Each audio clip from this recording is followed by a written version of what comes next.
সমস্যাটি হলো আমরা চাই সবাই একই গতিতে আগাক। তুমি তার মতো হও, আপনি ওনার মতো হন। বাবা মারাও ঠিক একই কাজ করেন। একজন যখন আরেকজনের চেয়ে একটু ভালো করে, তুমি কেন তোমার বোনের মতো হলে না? তারা একই না, এক একজন তার নিজের পথে।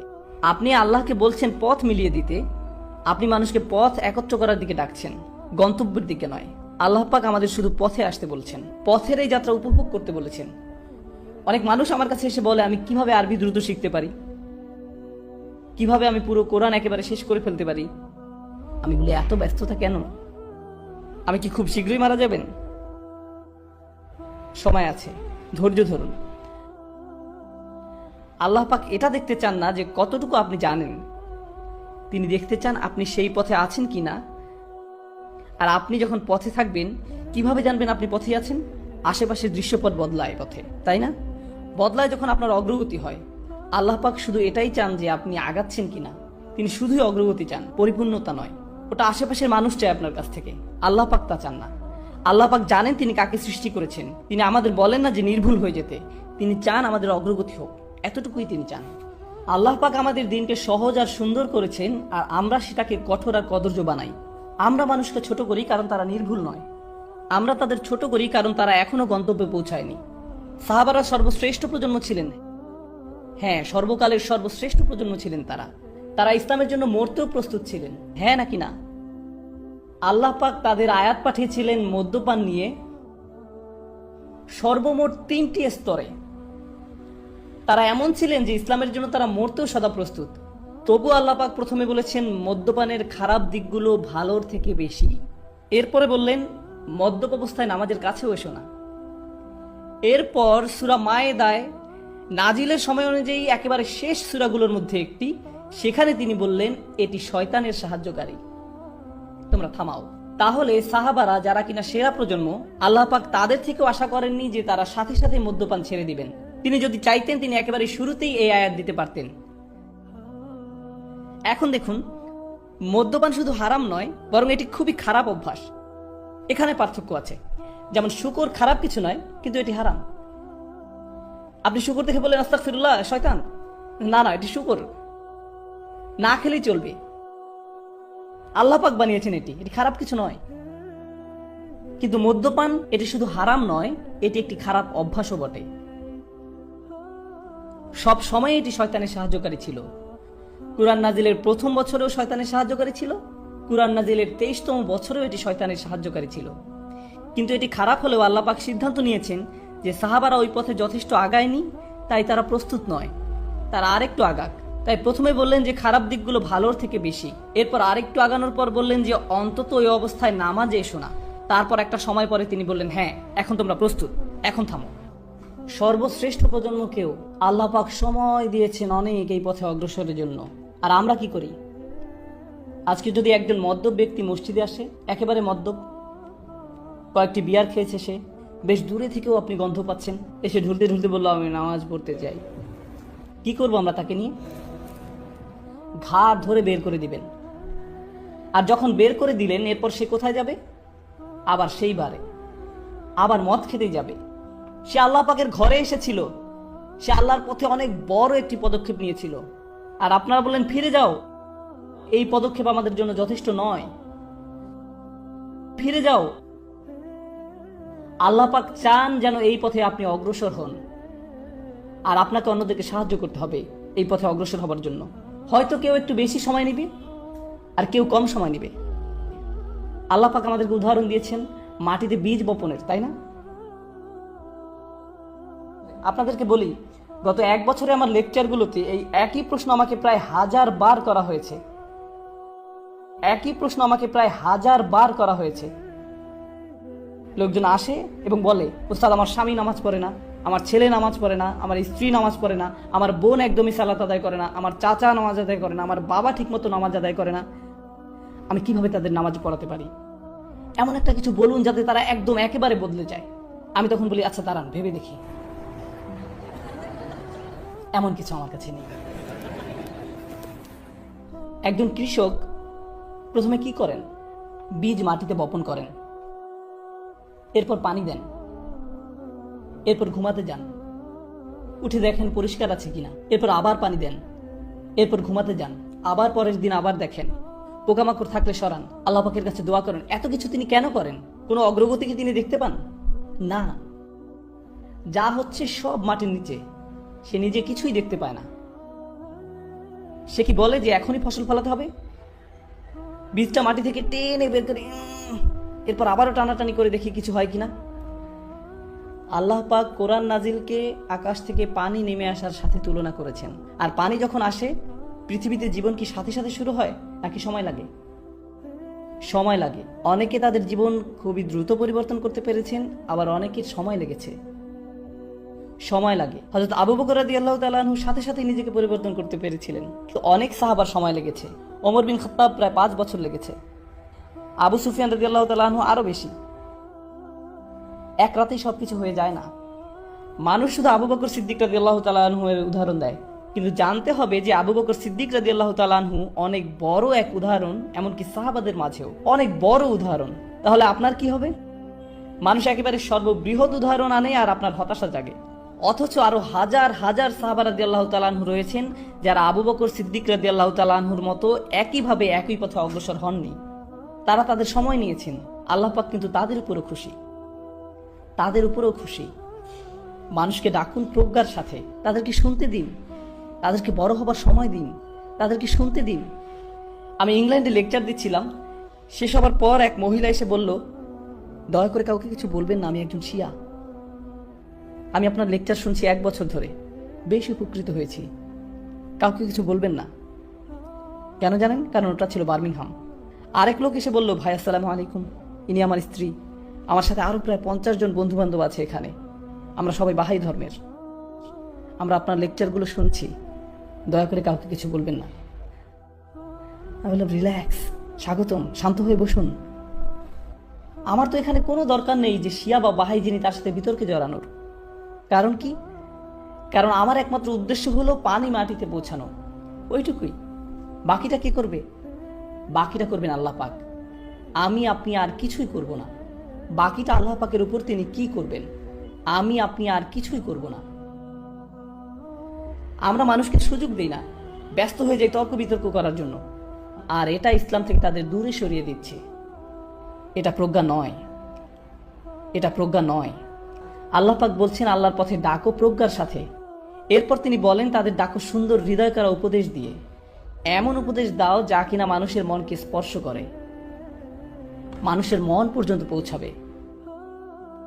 এ কথার মানে কি? অনেক কিছু হতে পারে, কিন্তু আমি সংক্ষেপে বলছি, একেবারেই সহজে। মাঝে মাঝে আপনি এমন কিছু বলেন যা মানুষকে রাগিয়ে দেয়, আবার মাঝে মাঝে আপনি এমন কিছু বলেন যা তারা গ্রহণ করতে রাজি হয়, আবার অন্য সময় আপনার কথায় তারা রেগে যায়, কিছু শুনতে চায় না। আপনাকে কথা বলার এমন উপায় খুঁজে বের করতে হবে যা কিনা মানুষের মনকে নরম করে দেয়, যা তাদের হৃদয়ে পৌঁছে যাবে। আপনাদের একটা উদাহরণ দেই। আপনারা ওই বিখ্যাত গল্পটি শুনেছেন যে হাসান ও হুসেন রাদিয়াল্লাহু তাআলা আনহু যখন একজনকে দেখছিল যে কিনা ঠিকভাবে উজু করছিল না, তখন তারা কি করেছিলেন? তারা কি বলেছিলেন, আস্তাগফিরুল্লাহ, এভাবে কেন উজু করছেন? আপনি এত বড় অথচ ঠিকভাবে উজু করতে পারেন না, এভাবে কেন উজু করছেন? দেখুন কিভাবে উজু করতে হয়। এইরকম কিছু কি তারা বলেছিলেন? না। তারা যদি তা করতেন তাহলে ওই ভদ্রলোক বেশ মন খারাপ করতে পারতেন। তারা কি করেছেন? তার পাশে গিয়ে নিজেরা উজু করা শুরু করলেন। আর এটা তার মনে গাঁথল যে এই ছোট ছোট ছেলেরা এত সুন্দর করে সময় নিয়ে উজু করছে, আমারও ওদের মতো সময় নিয়ে ভালোভাবে উজু করা উচিত। তারা কি করলো? এখানে তারা প্রজ্ঞা ব্যবহার করলো আর সুন্দর উপদেশ দিল যা কিনা মানুষের মনকে স্পর্শ করলো। এমন উপদেশ যা কারো মনকে নরম করে দেয়, এমন নয় যা কারো মনকে আরো শক্ত করে দেয়। কেউ যদি আপনার সাথে তর্ক করার মানসিকতা নিয়ে আসে, সরে যান ওখান থেকে। কেউ যদি অতি আবেগী হয়ে যায়, চলে যান। বিতর্কে জড়ানোর দরকার নেই। দাওয়াহ আর তর্ক এক নয়। কেউ কেউ বলে, আমি আমার কাজিনকে দাওয়াত দিচ্ছিলাম, আমরা 3 ঘন্টা ধরে তর্ক করেছিলাম। এটা দাওয়াত নয়। মানুষ যখন উল্টাপাল্টা আপত্তিকর কথা বলা শুরু করবে, তখন থেমে যান। পরে আবার সময় আসবে, আবার কথা বলা যাবে। আপনাকে এখনই কাউকে ঠিক করতে হবে না। কেউ কেউ হতাশ হয়ে বলে, আমি আমার অংশটুকু করেছি, বাকিরা এখন আল্লাহ পাকের হাতে। একজন এসে বললেন, আমার ভাই নামাজ পড়ে না, তো আমি বলেছি সে যদি নামাজ না পড়ে সে জাহান্নামের আগুনে পড়বে। আর আমি তাকে এই আয়াতগুলো শুনিয়েছি এই ব্যাপারে, এরপরও সে শোনেনি। এখন আমি আল্লাহ পাককে বলতে পারবো যে আমি আমার কাজ করেছি। আমি মনে মনে বলি, জেলে যেতে না হলে তুমি এখনই একটা চর খেতে। মানে কি, তুমি তোমার কাজ করে ফেলেছো মাদর। আমরা নবী আলাইসাল্লামদের উদাহরণ অনুসরণ করি। তারা কি আয়াতগুলো একবার পরে বলেছিল যে আমি আমার কাজ করে ফেলেছি, ইয়া আল্লাহ তাদের ব্যবস্থা করুন, বন্যা শুরু হোক? এইভাবে কিছুই হয় না, এইভাবে কিছুই হয় না। আপনি কাউকে উপদেশ দিবেন, এরপর আবার দিবেন, আবার দিবেন, আবার যাবেন, আবারও যাবেন, আবার বলবেন, যতক্ষণ না পর্যন্ত আপনি মারা যাচ্ছেন। কেউ কেউ এসে বলে এমনকি নূহ আলাইহিসসালামও ঠিকই এক সময় হাল ছেড়ে দিয়েছিলেন। আমি তখন বলি, আচ্ছা আপনিও 950 বছর ধরে দাওয়াত দিন, এরপর হাল ছেড়ে দিন। আর একটু বয়স হোক, এরপরে নূহ আলাইহিসসালামের উদাহরণ আনবেন। আমরা প্রজ্ঞা ব্যবহার করি না, সুন্দর উপদেশ যা মন স্পর্শ করবে তা দেই না। আপনাদের বলি, হয়তো এই কথা বলার জন্য আমাকে ঝামেলায় পড়তে হবে, পরও করি না। যখন এখানে এসেছি একটা ব্যাপার আমি খুবই কষ্ট পেয়েছি। এখানে যারা ট্যাক্সি ড্রাইভার, যারা দোকানে বা হোটেলের কর্মচারী, যারা রাস্তা পরিষ্কার করছে, আমরা তাদের পাশ দিয়ে যাই, অথচ তাদের সালাম দিই না, একদমই সালাম দিই না। রাসূলুল্লাহ সাল্লাল্লাহু আলাইহি সাল্লাম বলেছেন, আল কাসিবু হাবিবুল্লাহ, আল কাসিবু হাবিবুল্লাহ। আল্লাহ তাকে ভালোবাসেন যে কিনা কষ্ট করে তার টাকা উপার্জন করে। তো ওই পাঠান লোকটি যে কিনা সারাদিন নান বানাচ্ছে, তার পরনের কাপড় যা সাদা ছিল এখন বাদামি হয়ে গেছে, সে আপনার পাশ দিয়ে গেল আর আপনি মুখ বাঁকিয়ে বললেন, এরা এখানে কি করছে? না না না না না, আল কাসিব হাবিবুল্লাহ, তারা অন্তত আপনার সালাম পাওয়ার তো যোগ্য, তারা অন্তত আপনার সালাম পাওয়ার তো যোগ্য। আর আমরা এই একই ধারণা নিয়ে আছি যে কেউ কেউ অন্য কারো থেকে উপরে। আমাদের ধর্মে এমন কিছুই নেই, সকল মানুষ সমান, সবাই। আর বিশেষ করে মুসলিমরা, সকল মুসলিম একে অপরের ভাই ভাই, সকল মানুষ সমান, সবাই। হোটেলে আসার পর একজন এসে বলল, স্যার আপনার সাথে কি একটু ছবি তুলতে পারি? আমি বললাম যে স্যার কেন বলছেন, আমি তো আপনার ভাই। Okay sir. স্যার ভাই, আমি কি আপনার সাথে একটু ছবি তুলতে পারি? তাদের মনের ভিতরে এই ধারণা ঢুকিয়ে দেওয়া হয়েছে কেউ কেউ কারো থেকে উপরে। এটা ঠিক নয়, সবাই সম্মানিত এই দিনে। আমরা যখন নামাজে দাঁড়াই তখন এক কাতারে দাঁড়াই নাকি? দাঁড়ানোর আগে কি কারো পাসপোর্ট চেক করা হয়? এরপর বেছে বেছে প্রথম কাতারে পাঠানো হয়, জিজ্ঞেস করা হয় যে আপনি কত টাকা আয় করেন, যান আপনি চতুর্থ কাতারে যান। আপনি তো তা করেন না। নামাজও আমাদেরকে এটাই শিখাচ্ছে যে প্রত্যেক মানুষ সমানভাবে সম্মানিত। আর এটা শুধু এই সমাজের সমস্যা নয়, এটা শুধুমাত্র উপসাগরের দেশের সমস্যা নয়। একই কাণ্ড ঘটছে পাকিস্তানে, মিশরে, বাংলাদেশে, ভারতে। আমি নিজের চোখে দেখেছি, এক ধনী পরিবার রেস্টুরেন্টে আসলো, তাদের 12 বছর বয়সী ছেলেটা জানালার বাইরে উকি দিল। তো তখন এক বৃদ্ধ লোক এসে বলল, স্যার চা লাগবে? প্রায় 60 বছর হবে বয়স। আর ছেলেটা বলল, যা নিয়ে আয়, যেন সে 5 বছরে কারোর সাথে কথা বলছে। জি দিদি নিয়ে আসছি। আমি যদি গ্রেপ্তার না হতাম তো ওই ছেলেকে তখনই ওখান থেকে বের করে আনতাম আর জিজ্ঞেস করতাম উনি ওর চেয়ে কত বছরের বড়। বড়দেরকে সম্মান দেখাতে হয়। কোরআন মুখস্থ করার উদ্দেশ্য কি? আল্লাহ পাকের কালাম শিখা হলো, অথচ এই সকল কর্মচারীদের সম্মান দেখানো আমরা শিখলাম না, এইসব ট্যাক্সি ড্রাইভারদের সম্মান দেখানো আমরা শিখলাম না। তাহলে এই শিখার লাভ কি? কি শিখছেন? কেন শিখছেন? তাহলে আমাদের ধ্যান ধারণা পরিবর্তন করতে হবে। তাদেরকে ভালো উপদেশ দিন, সমান হিসাবে দেখুন, সম্মান করে কথা বলুন। সকল মানুষ সম্মানের প্রাপ্য, সবাই, শুধু মুসলিমরা নয়, এমনকি অমুসলিমও, সকল মানুষই সম্মানের প্রাপ্য। কেন তারা ইসলামের দিকে আসতে চাইবে যখন তারা আমাদের এইভাবে দেখবে? কি দেখিয়েছি তাদের আমরা? তাদেরকে ভালো উপদেশ দিন, সম্মান করে কথা বলুন। মানুষ বলে যে উম্মার সমস্যা হলো রাজনৈতিক, সমস্যা হলো অর্থনৈতিক, সামাজিক সমস্যা ইত্যাদি। আমি বলি সমস্যা হলো প্রজ্ঞার, হিকমার সমস্যা, মাওয়াইজাতুল হাসানার প্রবলেম। এটাই আমাদের সত্যিকারের সমস্যা। আর দাওয়া মানে এই না যে আপনি সবসময় নরম। আল্লাহ পাকের সবকিছু ব্যালেন্সড, সবকিছু ব্যালেন্সড। মাঝে মাঝে কেউ আপনাকে আক্রমণ করে, মজা নেয়, রাসূলুল্লাহ সাল্লাল্লাহু আলাইহি সাল্লামকে অপমান করে, এমন কিছু যখন হয় তখন নরম হবার সময় নয়, কঠোর হবার সময়। আল্লাহ পাক বলেন, উদউ ইলা সাবিলি রাব্বিক বিল হিকমা ওয়া মাউইজাতিল হাসানা ওয়া জাদিলহুম বিল্লাতি হিয়া আহসান। আর তখন তাদের সাথে আলোচনা করো উত্তম পন্থায়, এমনভাবে যা কিনা তার চেয়ে ভালো। তারা তর্ক করলে আপনি আরো ভালোভাবে বুঝান, তারা রেগে গেলে আপনি শান্ত থাকুন, খারাপ কথা বললে আপনি ভালো কথা বলুন, কারণ আপনি যখনই জবাব দিবেন তা কেমন হওয়া উচিত? যা বলা হচ্ছে তার চেয়ে আরো ভালো কিছু হওয়া উচিত। যখন তারা আমাদের রসুল সাল্লাল্লাহু আলাইহি সাল্লামকে অপমান করে তখন কি হয়, আমরা কিভাবে জবাব দিই? ইউটিউবে আপনারা মুসলমানদের কমেন্ট দেখবেন এরকম, এ কাফেররা, আমরা তোমাদের ঘৃণা করি, আমরা তোমাদের হত্যা করতে যাচ্ছি, আল্লাহর জন্য গালাগালি। কি সমস্যা আমাদের? ইউটিউবে বাজে মন্তব্য করা বন্ধ করুন। কেউ আপনার কমেন্টকে গুরুত্ব দেয় না। আমাদেরকে এমন মানুষে পরিণত হতে হবে যারা পরিপক্কতার সাথে কথা বলে। আমাদের একটি বৈশিষ্ট্য হলো আমরা বুদ্ধিবৃত্তিক জাতি, আমরা স্মার্ট, আমরা আবেগপ্রবণ নই। কিন্তু এখন পৃথিবীর মানুষ আমাদেরকে আবেগপ্রবণ মানুষ হিসেবে মনে করে, আর এটা আমাদের একটি অনেক বড় ত্রুটি।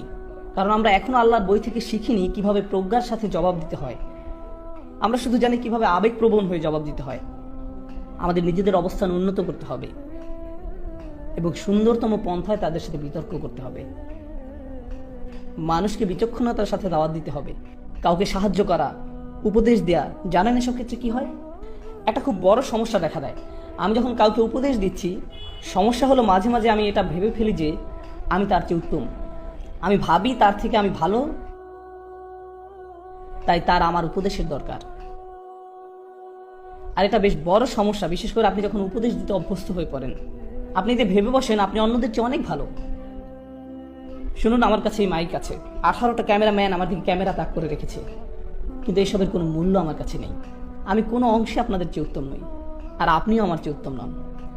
শুধু আল্লাহই বলতে পারেন কে কার চেয়ে উত্তম, শুধুমাত্র আল্লাহ জানেন। এসব কোনো মর্যাদার মানদণ্ড নয়, তা হতে পারে না। আল্লাহ কি বলছেন? ইন্না রাব্বাকা হুয়া আ'লাম বিমান দাল্লা আন সাবিলিহি ওয়া হুয়া আ'লামু বিল মুহতাদিন।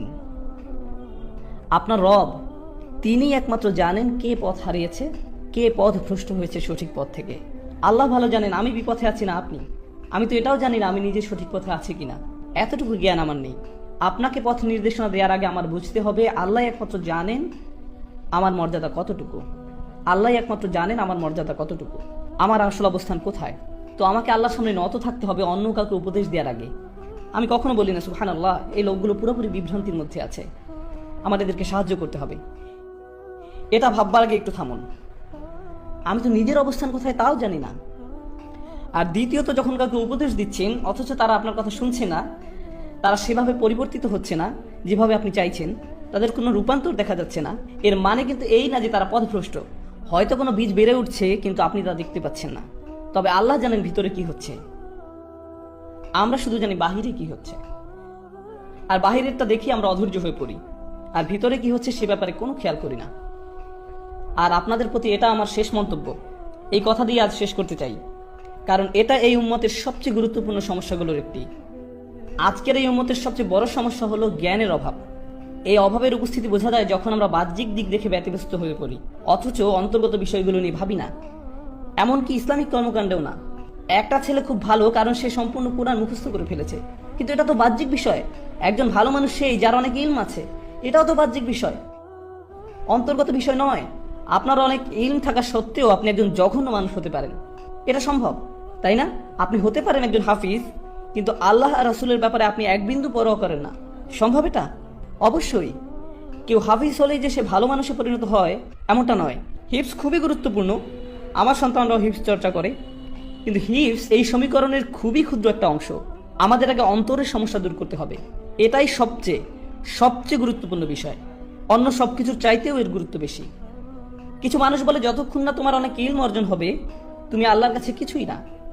আমি তাদের বলি আমি জানি না আপনি কোন কোরআন পড়েছেন, কারণ এটা সেই কোরআনের শিক্ষা নয় যেটা আমি পড়েছি, এটা সেই কোরআনের বাণী নয়। রাসূলুল্লাহ সাল্লাল্লাহু আলাইহি সাল্লাম কোরআন তেলাওয়াত করছিলেন, আর সে সময় কিছু জিন সে পথ দিয়ে যাচ্ছিল। আপনারা জানেন গল্পটা? রাসূল সাল্লাল্লাহু আলাইহি সাল্লাম কোরআন পড়ছিলেন আর কিছু জিন সে পথ দিয়ে যাচ্ছিল। তারা যখন কোরআন শুনতে পেল তখন বলল, এই চুপ, এটা কি শুনতে পাচ্ছি। যখন সম্পূর্ণ তেলাওয়াত শেষ হলো তারা তাদের জাতির নিকট ফিরে গেল এবং দাওয়াত দিতে শুরু করলো। কতটুকু সময় ধরে জিন জাতি কোরআন শুনেছিল? কয়েক মিনিট। তারা কি তাফসিরের উপর কোনো ডিগ্রি পেয়েছিল কোনো ডিগ্রি? তার তাজবিদের ইজাজা পেয়েছিল কোনো প্রতিষ্ঠান থেকে? এই জিনেরা কোরআন শিখেছিল কতক্ষণের জন্য? অল্প কয়েক মিনিটের জন্য। অথচ এরপরে কি হলো? তারা তাদের স্বজাতির কাছে ফিরে গিয়ে তাদের আল্লাহর কিতাবের প্রতি আহ্বান জানানো শুরু করলো। আর তাদের দাওয়া এতটা চমৎকার ছিল যে আল্লাহ তা কোরআনের অংশ পরিণত করেছেন। আমরা এই কোরআনেই তাদের উক্তি পেয়েছি। এই জিনেরা কি উলামা, ফুকাহা? না, এরা সাধারণ জিন, তাদের প্রজাতির সাধারণ সদস্য। কিন্তু জানেন আল্লাহর কাছে তাদের অসাধারণ হওয়ার কারণ কি? তাদের আন্তরিকতা। আমরা ধর্মকে জটিল করে দিতে পছন্দ করি, কিন্তু আল্লাহ তার দিনকে সহজ করতে পছন্দ করেন।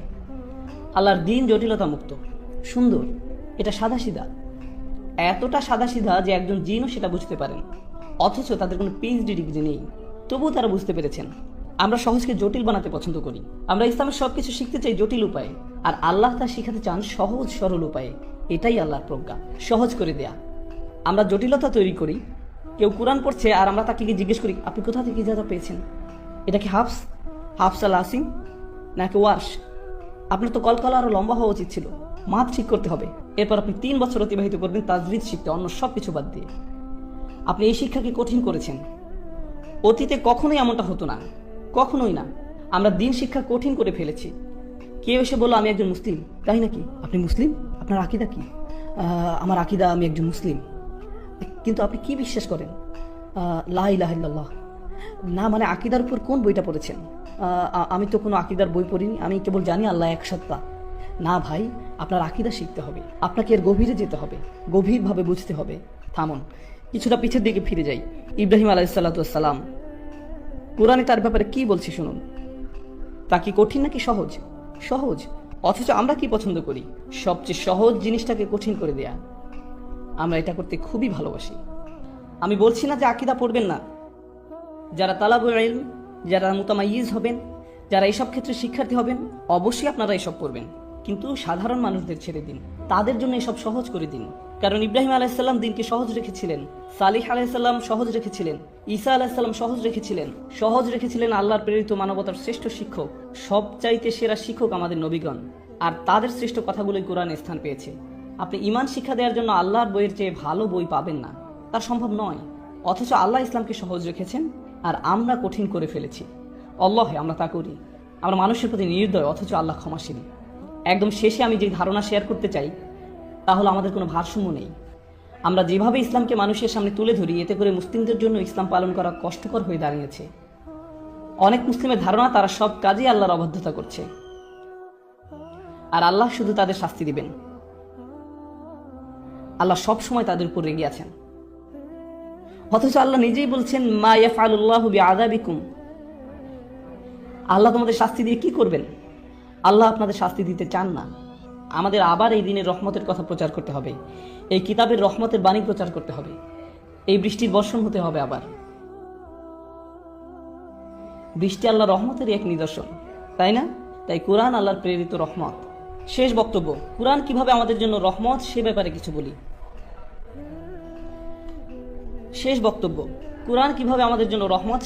কিছু বলি। আমি কাতারে সূরা আর রহমান নিয়ে কথা বলেছিলাম। এখানে শুধু একটা জিনিস শেয়ার করব, শুধু একটা বিষয়। আজকে ফিরে যাওয়ার সময় এই কথাটা ভাবতে থাকুন। সূরা আর রহমান শুরু হয়েছে আর রহমান দিয়ে। এটা আল্লাহর খুবই সুন্দর একটা নাম, তাই না? এটা আল্লাহর সেই নাম যাতে ভালোবাসা আছে, যাতে স্নেহ আছে। আল্লাহর সেই নাম যা রহম শব্দটার সঙ্গে সম্পর্কিত। কত সুন্দর নাম আল্লাহর। বোস্টনে এক মেয়ে এসে আমাকে বলল, আমি ইসলাম ধর্ম ছেড়ে দিয়েছি। আমি জিজ্ঞেস করলাম, কেন ছেড়ে দিয়েছেন? মেয়েটা বলল, সূরা আর রহমানের জন্য। আমি বললাম, কেন? সূরা রহমান আপনার কি ক্ষতি করেছে? সে বলল, সূরা রহমানে আল্লাহ শুরু করেছেন আর রহমান দিয়ে।